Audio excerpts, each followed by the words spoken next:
guys, Steve here from Two North Kettlebell Training. Thanks very much for checking out episode number 2 of our weekly vlog.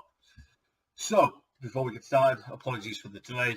I say weekly vlog, we're probably around about 2 months behind, but we've got a lot of stuff going on. So bear with me, but I do promise that these will be weekly going forward. So, one thing I wanted to talk about today, it's a question I've been asked before, was, Steve, how do I structure my weekly training? And as always, I give that annoying response saying it depends. Okay, but generally speaking, let's make it a little bit simple. Let's make it a little bit easier. Put yourself into one of 3 categories. So, 1, are you just getting started in your kettlebell sport journey? Is it something that's new to you? Put yourself in that category if that's where you're at now. You've been training kettlebell sport for between 6 months to 18 to 2 years kind of thing. So, 6 months to 18 months up to 2 years. Put yourself into that category. 2 years plus, and you've achieved high results within that, or higher results on that. And that's very, very general, but just for the sake of this one, I just want to go through that. So, if you're just getting started out on your kettlebell journey, the way I would say it is, don't worry about chucking yourself into a session 100 miles an hour in the very beginning. At this moment in time, as you're getting started, as you're learning the movements, you're building habits. And trust me, you want these to be good habits when you get going. Okay, so the way I structure training for people who are just in the beginning is that, generally speaking, you know, I'm a big fan of RPE. I try not to make sessions that are kettlebell specific and kettlebell focused any more than an 8 out of 10 when it comes to the RPE scale. The reason for that is because we're trying to enforce good habits, we're trying to enforce good movement patterns, we're trying to really maximize our motor learning skills. So the way we want to do that is by repetition, practicing the movement, repetition, without pushing ourselves to the point where we get fatigued because we haven't really built up the habits ready for when we are fatigued. Because what happens is, when we're fatigued, we revert back to our habit. So our habit, say if we haven't been lifting that long, we're not really getting second dip that frequently, or we might be pressing quite a lot, or we might be dead snatching, or whatever it may be. We're always going to revert back to that. We're going to always go back to whatever habit we've got formed. Okay, when we get tired, that's what happens. That's what happens when we go running or rowing machine or whatever else may be. We go back to bad habits that we've picked up previously, or an old habit of lifting. That's the nature of the beast. So the way you want to structure your training in the very beginning is, I try and say, just give yourself 2 to 3 days of an 8 out of 10. Okay, and then in the beginning, generally speaking, 2 days of no more than an 8 out of 10 on the difficulty scale, on the RPE scale, is going to give you enough time where you can approach it, where you can get the right amount of volume in, where you can learn the basics, you can learn the fundamentals of the lifts without forming bad habits. That's if you're under the guidance of a good coach. And generally speaking, get your fitness and get your strength training from other forms of training that are going to be less demanding on your technical ability, on your motor learning skills.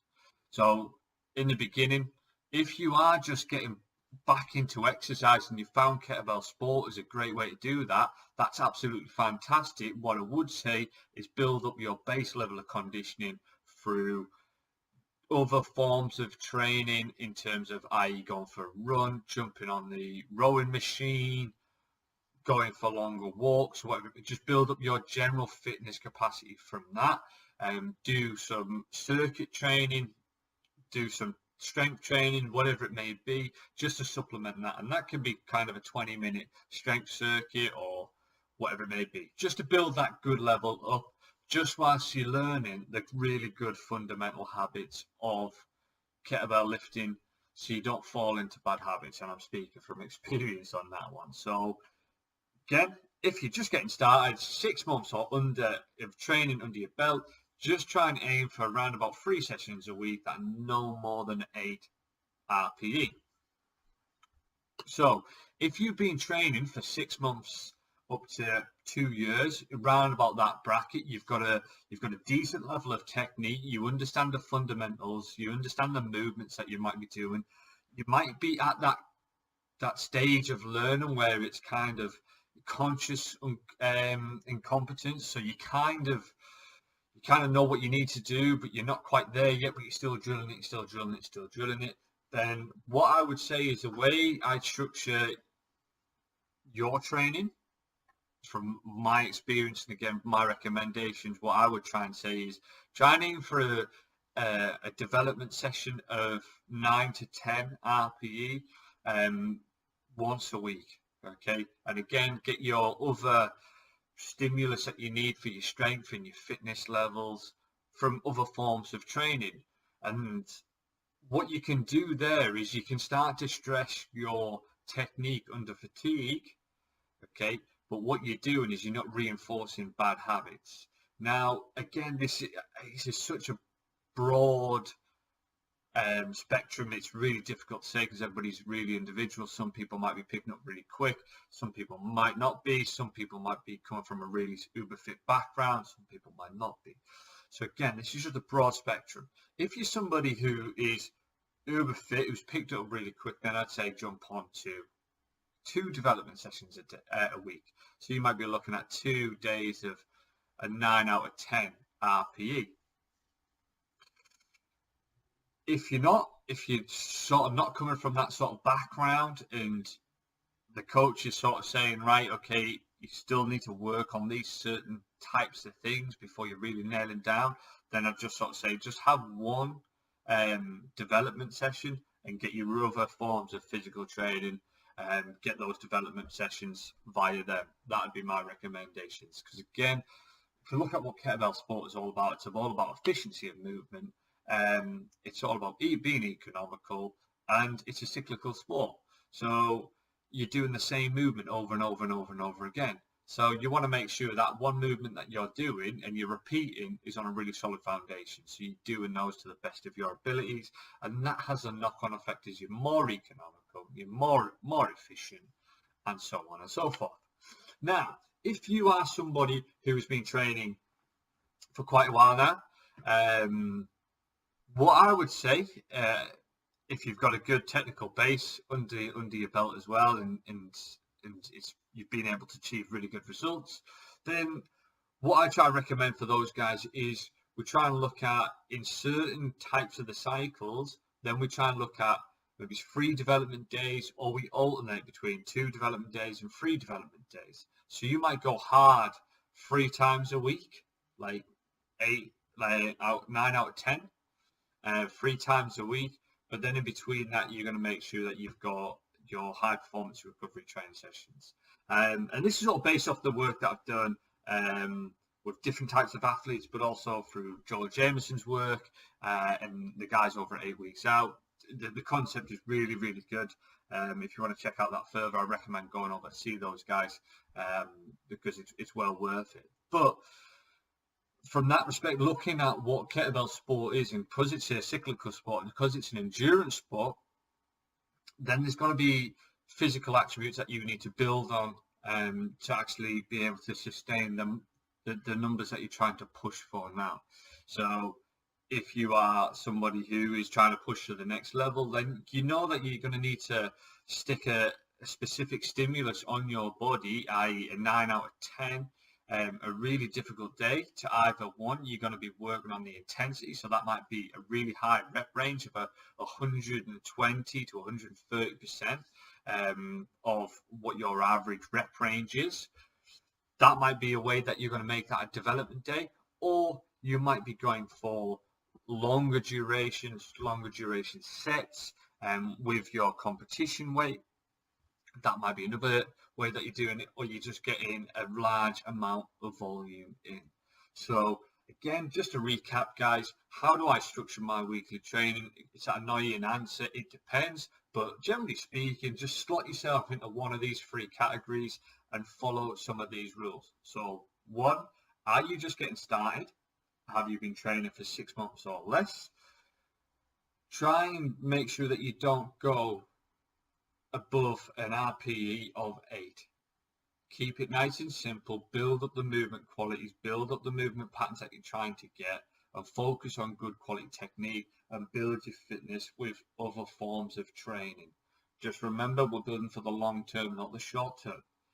If you're somebody who's been training for 6 months to up to 2 years and you've got good movement proficiency, you're sort of hitting good technical spots, you know what you're trying to achieve, then I sort of start saying, right, go between 1 and 2.